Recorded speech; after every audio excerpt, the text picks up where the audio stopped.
Саламатсың ба балақай? 97-ші сабақ. Есептер шығару, шамалар. Шамалар мәндері мен амалдар орындаймыз. Есептер шығарамыз. Бірінші есеп. Балалар арқан тарту ойынын ойнады. Неше сөзмен сұрақтар құрастыр. Сурет және қысқаша жазылу бойынша есептер құрастыр. Олардың біреуін шығар. Суретке назар салайық. Бұл жерде ойынға неше бала қатысты? Неше деген сұрақ арқылы бірінші сұрақтар құрып аламыз. Бірінші командада неше бала бар? Екінші командада неше бала бар? Сұрақтарды құрастырдық суретке қарап. Енді астына есептерді жазамыз.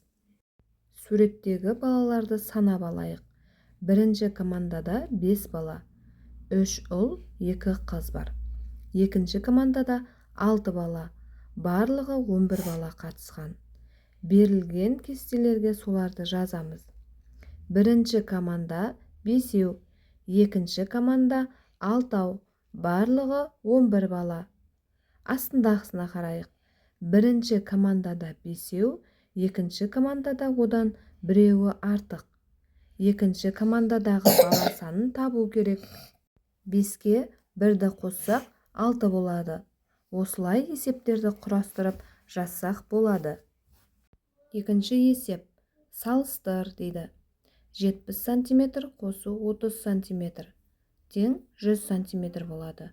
100 см көп па, 90 см көп па? Әрине 100 см. Салыстыру белгісін қоямыз. Келесі. 100 см азайту 20 см тең 80 см.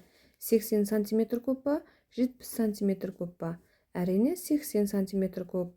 Салыстыру белгісін қоямыз. Келесі. 90 кг. 100 кг азайту 10 кг. 90 кг шығады. 90 тең 90. 80 кг азайту 30 кг тең 50. 50 кг тең 50 кг. 30 минут қосу 20 минут тең 50 минут болады. 50 минут көп па, 1 сағат көп па? Әрине 1 сағат көп. Келесі. 50 минут қосу 10 минут тең 60 минут болады. 60 минут тең 1 сағат.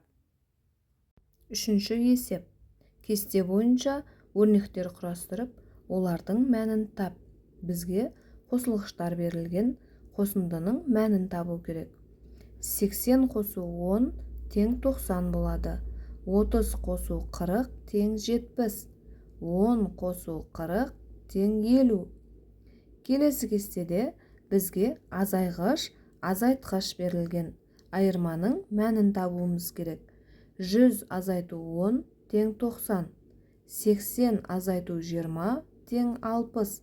50 азайту 30 тең 20 болады. Төртінші есеп. Жолақтарды өлше. Теңдіктер мен теңсіздіктер құрастыр. Суретте берілген жолақтарды өлшеп аламыз. Одан кейін сол өлшенген жазбалар бойынша теңдіктер мен теңсіздіктер жазамыз. Бірінші жолақ 4 см екен. Екіншісі 8 см. Сары 6 см, көк 10 см ең ұзыны. Енді 4 см, 8 см деп жазамыз. Қайсысы үлкен? Әрине 8 см үлкен. Келесі 10 см, 6 см. Қайсысы үлкен? Әрине 10 см үлкен. Астында 10 см-ден 6 см-ді азайтамыз, 4 см қалады. 4 см тең 4 см жазамыз. Бесінші есеп. Нұрдос Бауыржаннан биік, бірақ Сырымнан аласа. Қайрат Дарханнан биік, бірақ Нұрдостан аласа. Дархан ең аласасы емес. Балалардың есімдерін бойлары бойынша ата. Бойлары жолақтармен белгіленген.